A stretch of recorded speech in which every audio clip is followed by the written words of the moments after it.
하겠습니다. 먼저 정청래 당대표의 모두 발언이 있겠습니다. 내란 수계 윤석열의 무기징역이 선고된 것은 사법정의의 명백한 후퇴입니다.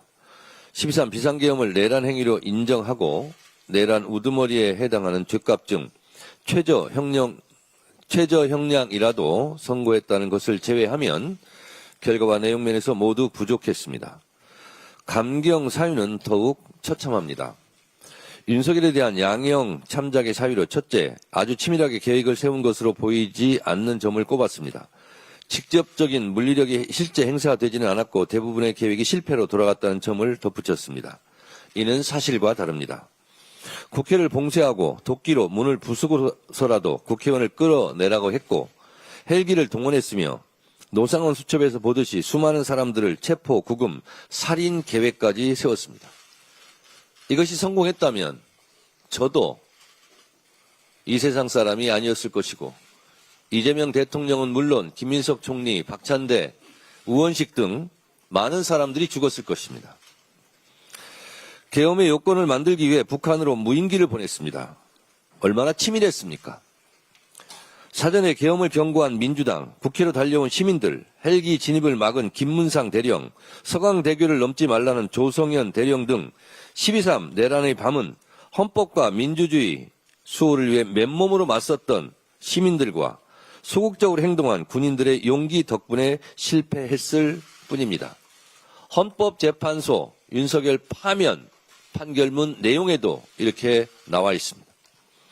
12.3 내란이 실패한 것은 윤석열의 치밀한 부족이 아니라 시민들의 적극적 행동 덕분입니다.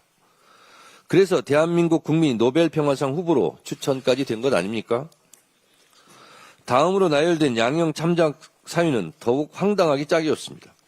다른 범죄 경력이 없고 장기간 공직에 있었으며 65세의 비교적 고령인 점을 들었습니다. 비교적 고령인 65세 대목에서 실수가 터졌습니다. 윤석열이 55세였다면 사형을 선고했다는 말입니까?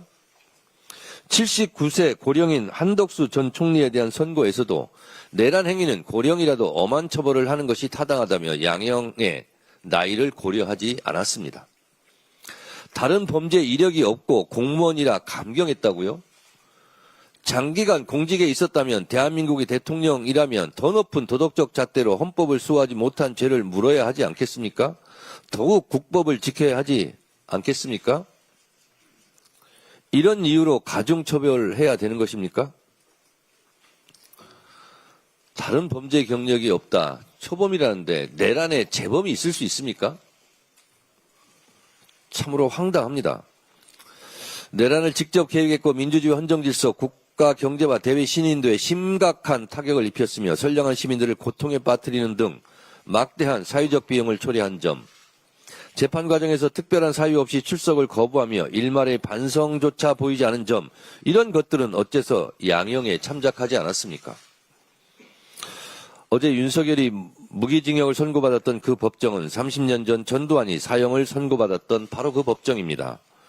전두환은 대통령 신분이 아니었을 때 아래로부터의 내란을 일으켰고 윤석열은 대통령 신분으로 위로부터의 내란, 즉 친위 구테타를 일으켰습니다. 한덕수 재판을 맡았던 이진관 부장판사도 판결문을 통해 밝혔듯이 12.3 내란은 위로부터의 내란에 해당하며 그 위험성의 정도가 아래로부터의 내란과는 비교할 수 없을 정도로 크다고 했습니다. 전두환보다 더 악성인 내란이기에 전두환보다 더 엄한 벌을 내려야 했습니다. 전두환도 1심에서 사형을 선고받았는데 윤석열에게 무기징역이 선고된 것은 사법정의 역사적 후퇴에 다름 아닙니다. 판결은 지기현 부장이 했지만 지기현 판사는 역사 법정에서 결코 자유롭지 못할 것입니다. 오늘의 죄를 벌하지 않는 것은 내일의 범죄에 용기를 주는 일이라고 했습니다. 내란 청산의 핵심은 국민들이 납득할 수 있는 확실한 단죄입니다.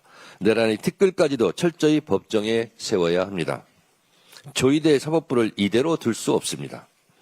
2차 종합특검과 내란 전담 재판부에서는 1심에서 미진했던 법리적 판단을 적극 보완해야 할 것입니다.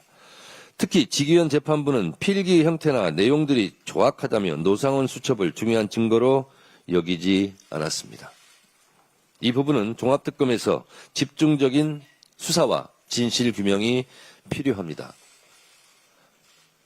살인범이 살인을 기억할 때 연필로 살인 대상을 이름에 쓰면 그것은 죄가 안 되는 겁니까?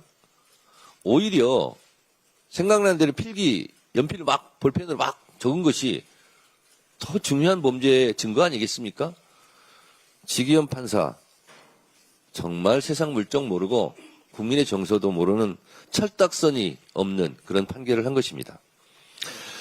더불어민주당은 내란 전담부를 통해 국민과 역사의 눈높이에 맞는 진정한 단죄가 이루어질 수 있도록 혼신의 힘을 다하겠습니다. 사법부가 제2의 전두환, 제2의 윤석열이라는 반역의 불씨를 계속 남기는 일이 없도록 사법개혁안, 대법관 증원, 법외국지 신설, 재판소원제 도입 등 사법개혁을 확실하게 완수하겠습니다. 내란범에게는 사면을 제한하는 사면금지법도 신속하게 통과시키겠습니다. 망국적 부동산 공화국을 반드시 극복하겠습니다. 집은 삶의 기반입니다. 그러나 안식처가 되어야 할 우리들의 집이 그동안 투기, 투자 세력에 의해 왜곡되고 변질되었습니다. 실소유자의 주거 불안뿐 아니라 저출생, 수도권 일극체제 등 심각한 사회 문제의 주범이 되고 말았습니다. 부동산 자산이 대물림되며 기성세대와 미래세대, 수도권과 비수도권 격차는 걷잡을 수 없이 벌어졌습니다.